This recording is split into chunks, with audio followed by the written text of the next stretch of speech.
कश्मीर के अंदर बड़ी देर के बाद शांति लौटी थी और वहाँ पर टूरिज़्म और दूसरा बिजनेस एक बार फिर से रेस्टोर होकर जो जम्मू कश्मीर के अंदर की अशांति थी वो ख़त्म होती दिख रही थी।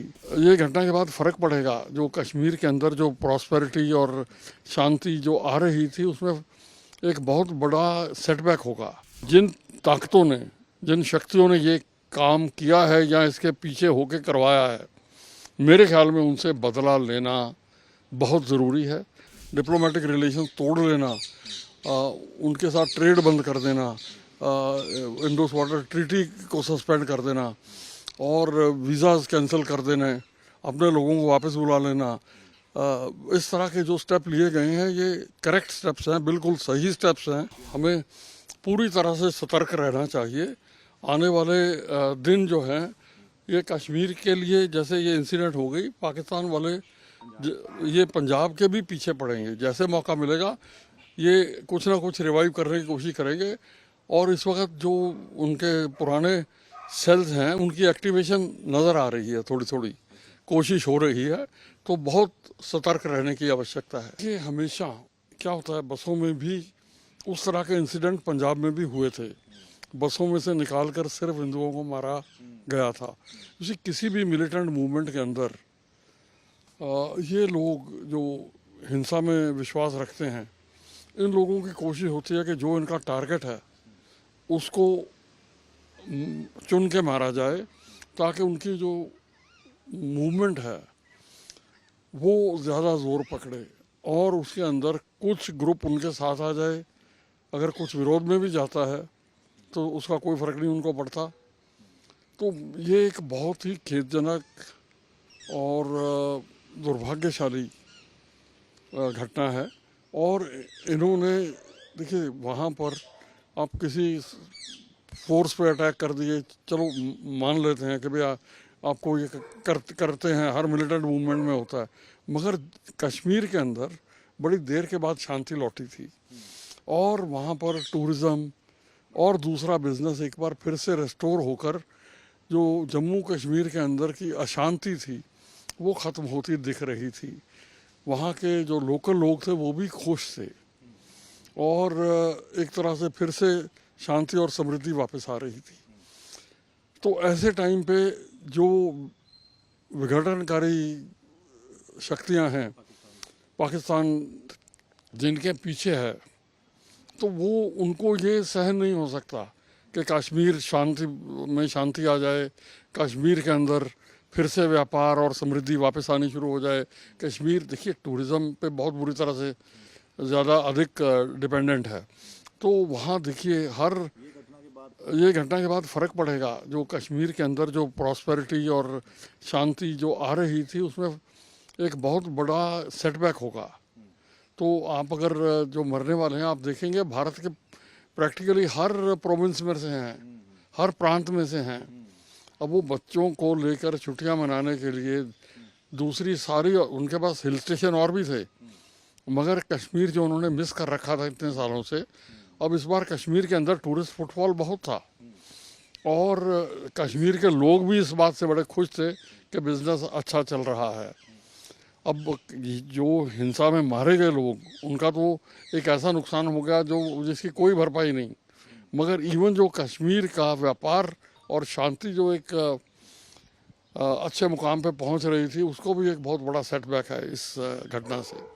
तो ये एक बहुत ही दुर्दैवी घटना है और इसके लिए जो जिन ताकतों ने, जिन शक्तियों ने ये काम किया है या इसके पीछे होके करवाया है, मेरे ख्याल में उनसे बदला लेना बहुत ज़रूरी है।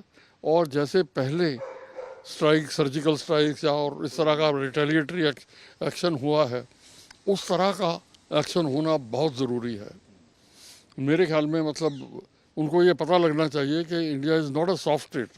भारत एक कमज़ोर देश नहीं है। अगर उसकी उसमें शांति की जगह को डिस्टर्ब किया जाएगा तो वो बुरी तरह हिट बैक करेंगे। तो मेरे विश्वास मुझे ये है, देखिए, और सामान्य नागरिकों के भी आज हर जगह पूरे देश में यही मांग है कि हमें उसका बदला लेना चाहिए। सर, जिस तरह से कल डिप्लोमेसी तरीके पे भी भारत सरकार ने फैसले लिए हैं, आपको पता ही होगा, उसको किस तरह से देखते हैं? और इससे लगता है इसके बाद भी कुछ पुलवामा के बाद जैसे अटैक वगैरह भी होगा? हाँ, देखिए मेरा जो उसमें विचार है कि सब कभी भी युद्ध से पहले हमें ये करना चाहिए, जो शांतिपूर्ण तरीके है थोड़े से सोचने ज़रूर चाहिए। अब उनसे कूटनीतिक डिप्लोमेटिक रिलेशन तोड़ लेना, उनके साथ ट्रेड बंद कर देना, इंडोस वाटर ट्रीटी को सस्पेंड कर देना और वीज़ाज कैंसिल कर देने, अपने लोगों को वापस बुला लेना, इस तरह के जो स्टेप लिए गए हैं ये करेक्ट स्टेप्स हैं, बिल्कुल सही स्टेप्स हैं और ये लेने ज़रूरी थे। अब उसी तरह से जो रह गया है ये एक संदेश देने का कि भारत एक सॉफ्ट स्टेट नहीं है, वो भी एक ज़रूरी है ताकि एक शक्तिशाली मैसेज भेजा जाए।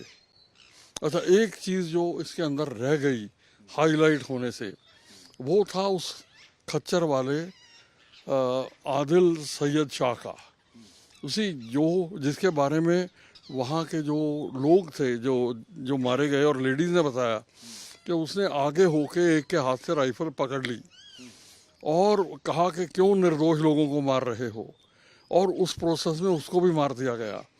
तो वो कश्मीरी मुसलमान जिसने जो बच सकता था, जिसने हिंदू क्राउड को बचाने के लिए अपनी जान दे दी, उसका भी एक वर्णन बहुत ज़रूरी है।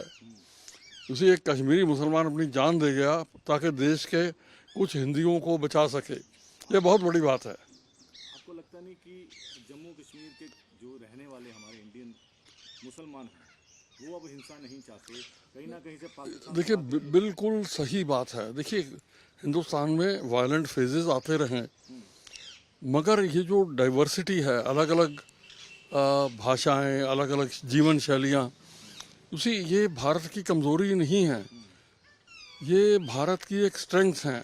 इस तरह के जब अटैक्स जब भी हुए हैं उसके बाद आप भारत का इतिहास देख लो, भारत ज़्यादा ताकतवर होकर उभरा है।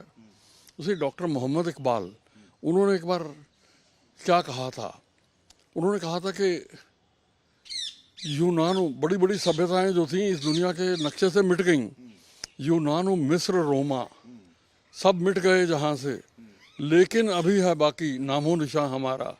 क्या बात है कि हस्ती मिटती नहीं हमारी, सदियों रहा है दुश्मन दौरे जहाँ हमारा।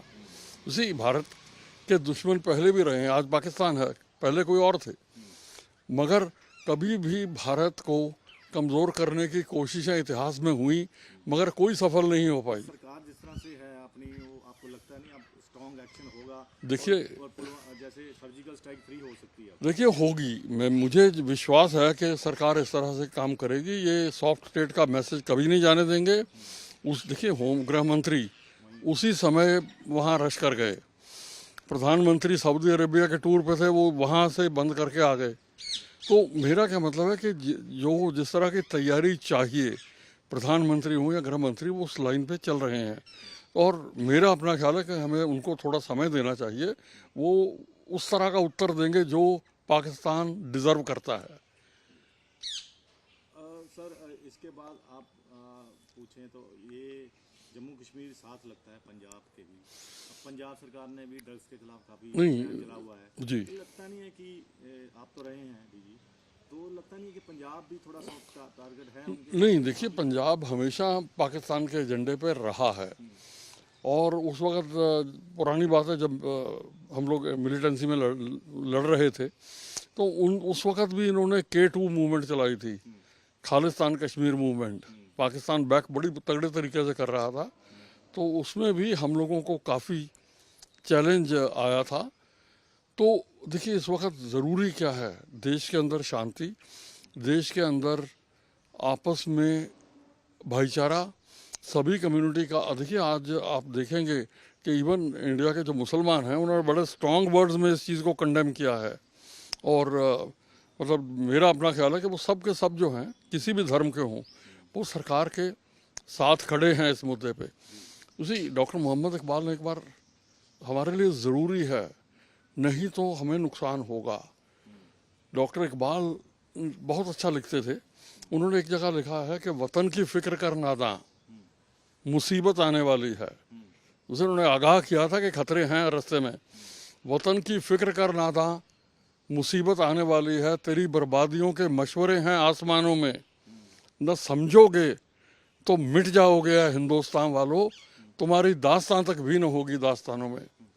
तो मेरा ये ख्याल है कि हमें आपस में एकता भाईचारा बना के रखना पड़ेगा और उसी तरह से हम देश को मजबूत कर सकते हैं और जो विघटनकारी शक्तियां हैं इस तरह की, उनका मुकाबला करके उनको पराजित कर सकते हैं। मेरा सवाल ये था कि अब पंजाब भी क्या लगता है कि आप टारगेट, देखिए, अलर्ट होना बहुत ज़रूरी है। सीएम ने भी कल मीटिंग बुलाई हाँ हाँ हाँ, हमें पूरी तरह से सतर्क रहना चाहिए। आने वाले दिन जो हैं ये कश्मीर के लिए, जैसे ये इंसिडेंट हो गई, पाकिस्तान वाले ये पंजाब के भी पीछे पड़ेंगे। जैसे मौका मिलेगा ये कुछ ना कुछ रिवाइव करने की कोशिश करेंगे और इस वक्त जो उनके पुराने सेल्स हैं उनकी एक्टिवेशन नज़र आ रही है, थोड़ी थोड़ी कोशिश हो रही है। तो बहुत सतर्क रहने की आवश्यकता है।